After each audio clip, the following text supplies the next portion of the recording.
Bismillahirrahmanirrahim. Alhamdulillahirrabbilalamin. Wassalatu wassalamu ala ashrafil anbiya'i wal mursalin wa ala alihi wa sahbihi ajma'in. Yang saya muliakan Profesor Madya Dr. Said Hazrul Lutfi bin Said Umar. Saya Malina binti Muda akan membentangkan pada hari ini akan membentangkan satu tugasan individu yang telah diamanahkan kepada saya di bawah tajuk bentuk-bentuk ijaz yang terkandung dalam Al-Quran sebagaimana yang dibincangkan oleh ilmuwan Islam dahulu dan sekarang.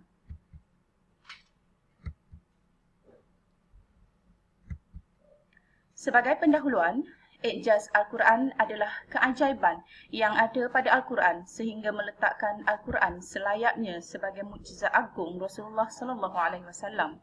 Seterusnya membuktikan kebenaran risalah baginda dengan menegaskan bahawa tiada Tuhan yang disembah melainkan Allah dan Nabi Muhammad itu pesuruh Allah.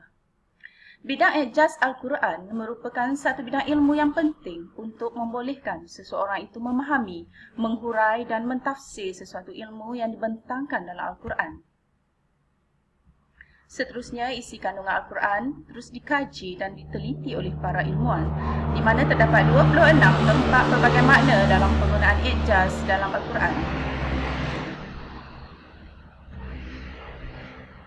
Seterusnya, kita lihat pula pengertian ijaz. Ijaz diambil dari kalimah ajaza yang membawa maksud lemah dan melemahkan. Huruf at-ta pada kalimah mukjizat pula memberi maksud bersangatan lemah. Menurut istilah ulama, ijaz bermaksud perkara luar biasa yang disertai dengan cabaran, tidak mampu ditandingi yang dikurniakan oleh Allah Subhanahu Wa Taala kepada para rasulnya.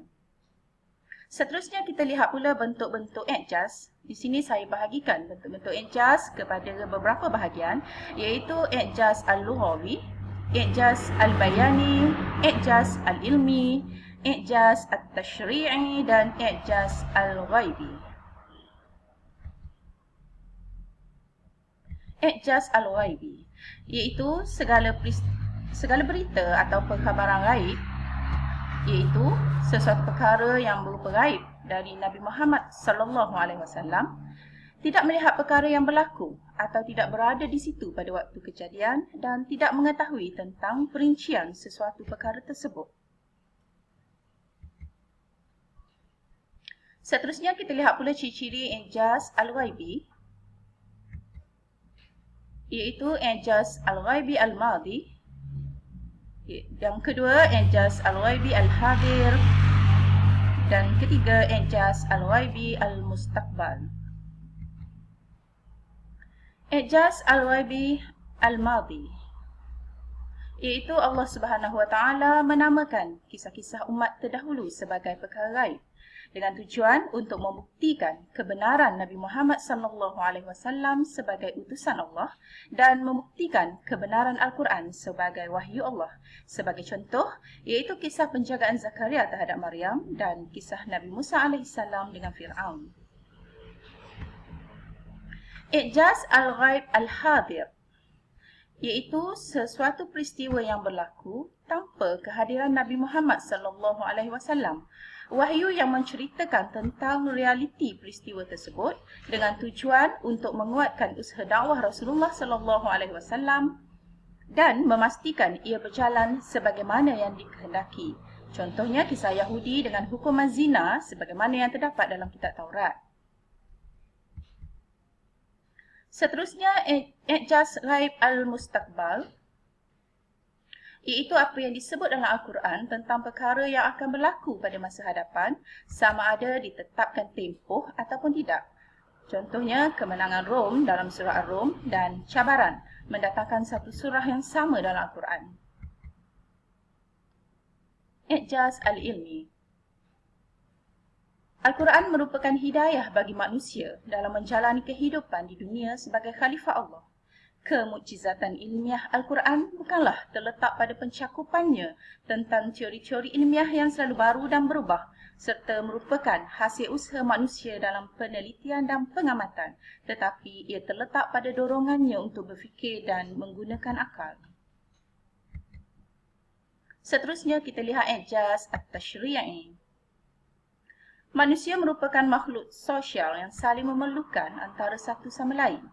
Al-Quran adalah asas tashri'i yang sempurna dalam menegakkan kehidupan manusia atas dasar konsep yang paling utama. Al-Quran memberikan pengaruh besar yang dapat mengubah sejarah wajah dunia.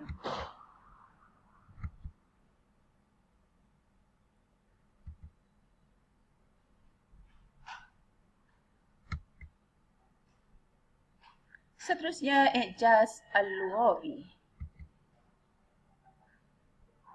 Al-Quran wujud hingga hari ini dalam bentuk mushaf dari segi nahu, saraf dan balaghah. Semuanya begitu indah hingga berjaya. I'jaz at-tarbawi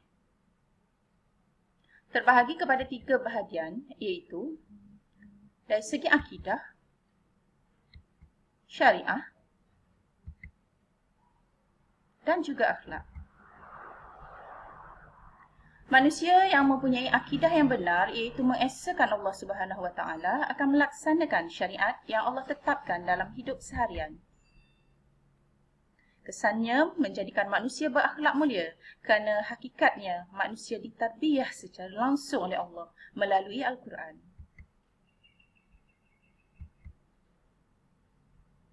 Kita lihat pula beberapa faedah daripada mempelajari i'jaz Al-Quran. Iaitu yang pertama, untuk membuktikan bahawa Nabi Muhammad SAW benar-benar seorang Nabi dan Rasulullah. Kedua, untuk menambah keyakinan kitab Al-Quran sebagai wahyu Allah. Seterusnya, mempelajari i'jaz Al-Quran boleh membentuk manusia dengan sifat-sifat yang baik, iaitu sifat-sifat mahmudah. Di samping itu, mempelajari i'jaz Al-Quran membentuk masyarakat yang menjadikan Al-Quran itu sebagai panduan hidup.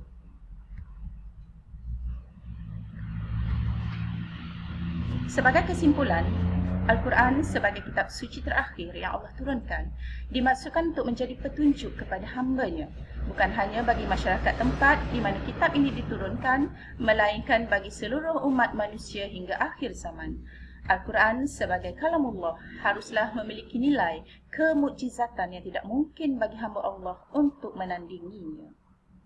Al-Quran juga adalah wahyu Allah kepada Rasulnya dan sangat diperlukan untuk dijadikan pedoman dan pembimbing bagi kehidupan manusia.